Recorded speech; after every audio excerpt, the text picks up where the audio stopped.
What's going on, gamers? I am Merkaba18. Today we are going through another map setup for Orcs Must Die, Deathtrap. This is Dry Docks. Now, this one is one of the ones that got an update where the rift can be in multiple places. In this particular case, we got it right here in this courtyard. It can also spawn inside of there, and it can still spawn where it always did at the beginning, right in here. I'm going to show you setups for each of them just so that you have it covered. It's going to be a little bit of a longer video, but I hope this information is a one-stop shop for you. So essentially, if the rift spawns right there, you're going to put a barricade right here. We're going to talk about all the traps and everything else as we walk through. But this is as if that rift is the one. Place 3 or 4 here. Actually, probably straighten that out. And that blocks that off. This is one of the trickier maps to set up for, at least on first glance, because there are so many points of entry, and there's a lot of places where air can come through. There are also weird door placements. So the first two come from right there and right there. So if the rift is right there, you want to prevent them from coming down any of these staircases. So that will block off everything, and then you would put anti-air down through here just to cover the backside from air. What that does is it creates a scenario where this is the only other entry point. And then if that is your only other entry point, you block it off. And now that is your funnel right there. So you would have everything come down through here. When in doubt, always make sure that your buildings they're coming through buildings, because the setup that we have, the galvanized steel, will bounce around in here and cause all kinds of havoc. So you would set up right through here, create your trap funnel down through these stairs, and then just set up for anti-air right there. So let's sell these, and I'll show you where the next setup will be if it was on the other side. Honestly, with this setup and this rift, that creates a really strong funnel, but air is still a major issue there, so just be very careful with that. Sell all of these so that we can set up in the courtyard where the rift actually is.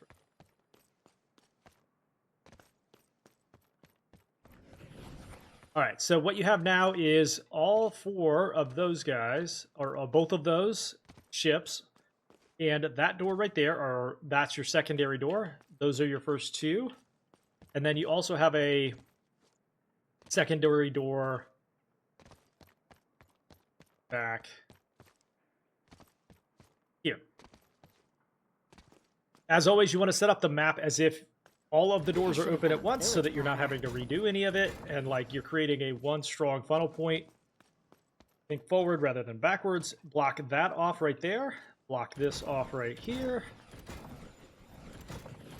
Now they are forced into this direction, but you block this off.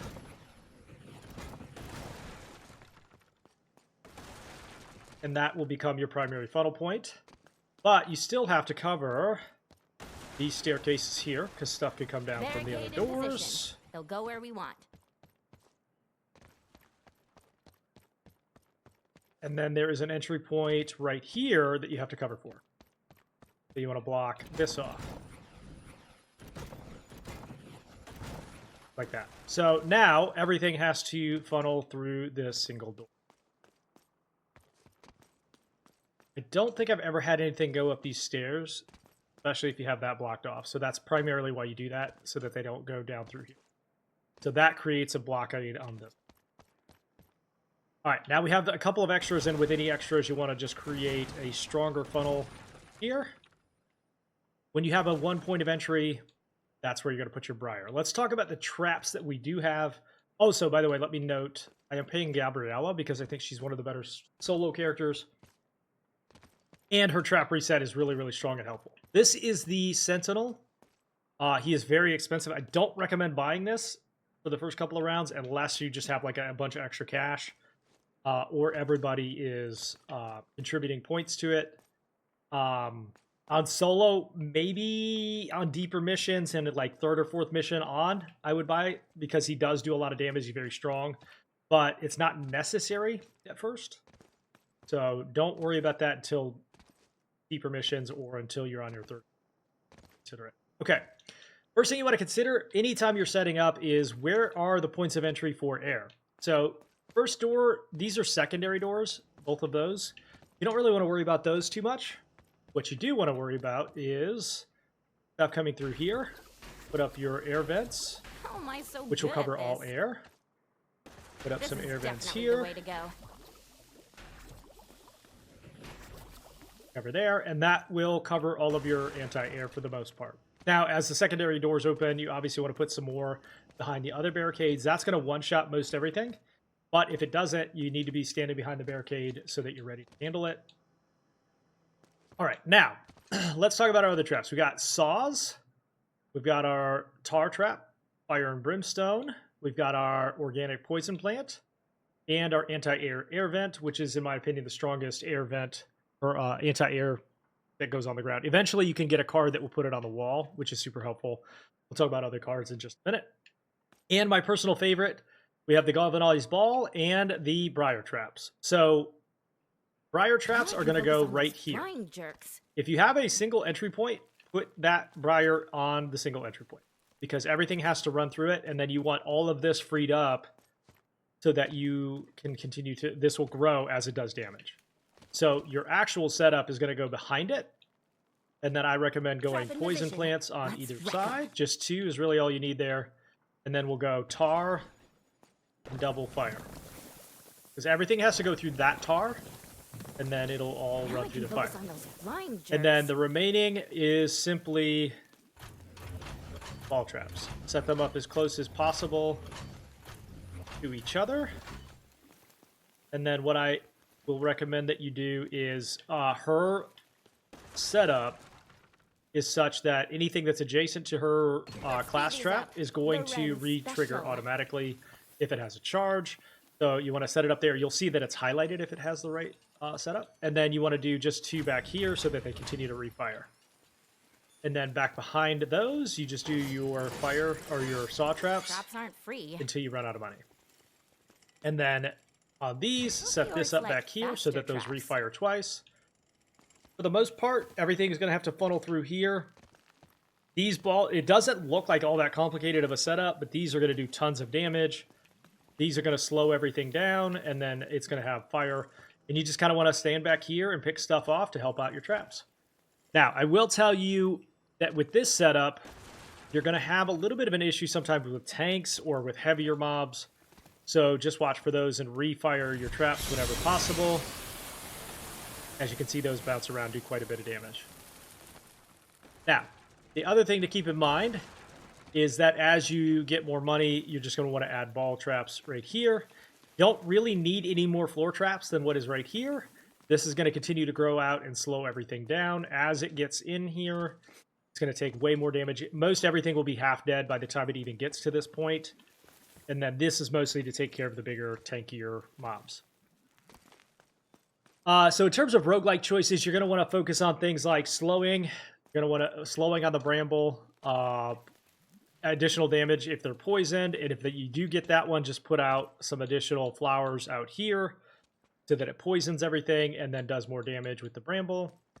Things like slowing for this guy or additional duration for this. Fire damage for tar trap, all that's going to be super helpful down through here.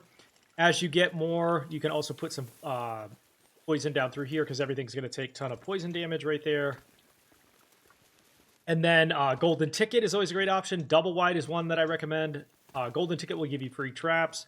Double wide turns your traps into a single, or your barricades into a single 2 wide, meaning that whenever you place 1, there's 2. Those are going to be super helpful.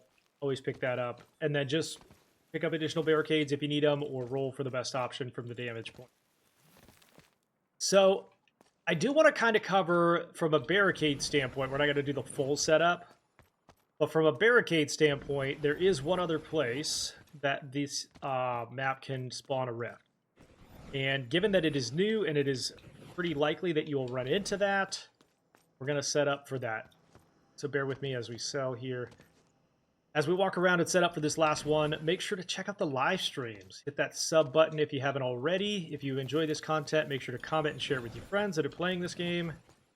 We live stream all kinds of crazy roguelikes like this one, all the new releases this year. Well, all right, so we should have 22 barricades. Now, the other setup is for in here. And it's relatively similar to this one. It's just in a different wall. So you want to block this off to prevent anything from coming through here. And then a lot of people will set this up as the primary entry point, but I find this to be too wide. You do not want all the orcs running through that wide of a space. So you block that off. And now you've simply created a entry point right here. You can create a true entry right there, put your bramble, same sort of setup. Nothing is really going to come from there. Nothing will come from there. And not a whole lot. I've never had anything come down through here. I don't think it's possible. I think it's all... This is not going to create any kind of problem for you. So even simpler setup. And then through here, you could even do like an extra barricade. And then you even have more. So all four are going to run through that point. You'll set up your traps back here. You do want to do a lot of anti-air right here because a lot of air will come through here. Just watch for these barricades to fall. If they do, just replace them. Good. Thank you so much for watching. I hope you enjoyed this video, and I will see you again for the next one.